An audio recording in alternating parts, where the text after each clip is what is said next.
السلام علیکم ناظرین، کیا حال ہے؟ امید ہے کہ آپ لوگ خیریت سے ہوں گے۔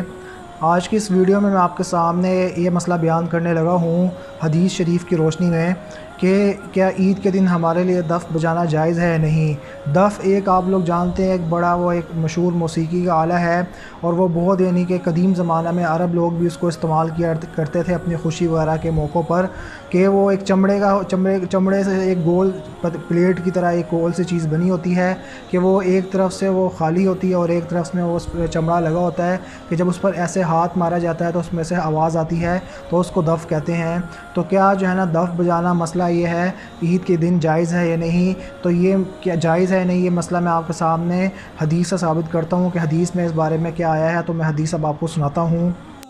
حدیث کے عربی الفاظ یہ ہیں: عائشہ رضی اللہ عنہا ان ابا بکر رضی اللہ عنہ دخل علیہا ورسول اللہ صلی اللہ علیہ وسلم عندها يوم الفطر او الاضحى وعندها جاريتان تضربان بدفين فانتهرهما ابو بكر رضي الله عنه فقال رسول الله صلى الله عليه وسلم دعنا يا ابا بكر ان لكل قوم عيدا وان عيدنا هذا اليوم او كما قال عليه الصلاة والسلام۔ اس حدیث کا ترجمہ یہ ہے کہ حضرت عائشہ رضی اللہ عنہا سے روایت ہے، وہ بیان کرتی ہیں کہ حضرت ابو بکر رضی اللہ عنہ ان کے پاس تشریف لائے اور نبی اسلام بھی ان کے پاس موجود تھے، اور وہ فرماتی ہیں کہ وہ عید الفطر یا عید الاضحیٰ کا دن تھا۔ تو اس حالت میں حضرت نبی اسلام اور ان کی موجودگی میں دو بچیاں تھیں، چھوٹی بچیاں، وہ دف بجا رہی تھیں۔ تو حضرت ابو بکر رضی اللہ عنہ نے ان دونوں کو آ کے ان کو ڈانٹا، تو نبی اسلام نے فرمایا کہ اے ابو بکر ہمیں چھوڑ دو، کیونکہ ہر قوم کے لیے ایک عید ہوتی ہے اور آج کے دن ہماری عید ہے۔ لہٰذا اس حدیث سے ہمیں بات معلوم ہو گئی کہ عید کے دن دف بجانا جائز ہے، کیونکہ حضرت ابو بکر رضی اللہ عنہ نے اس بات کو خلاف اولا سمجھا تھا، تو کہ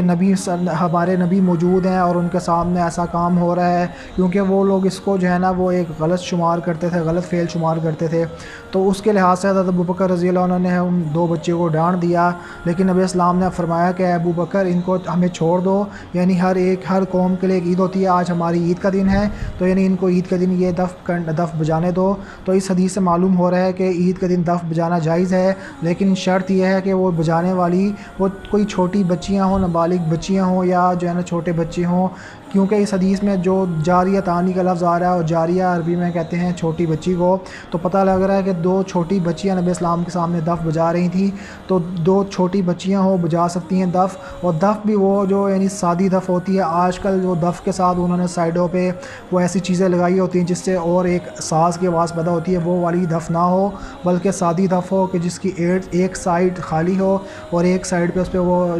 چمڑا لگایا ہوا ہو، جس میں سے ایک ہاتھ سے جب وہ اس پہ مارا جاتا ہے تو اس میں سے آواز آتی ہے۔ تو ایسی اس حدیث سے معلوم ہو رہا ہے کہ ایسے دف ایسی صورت کی جو دف ہے عید کے دن اس کو بجانا جائز ہے، لیکن اس میں بھی زیادہ دیر تک نہیں بجانی چاہیے، بلکہ اس میں تھوڑی دیر کے لیے بجانی چاہیے، تاکہ تھوڑی انسان کو خوشی معلوم ہو جائے۔ السلام علیکم ورحمۃ اللہ وبرکاتہ۔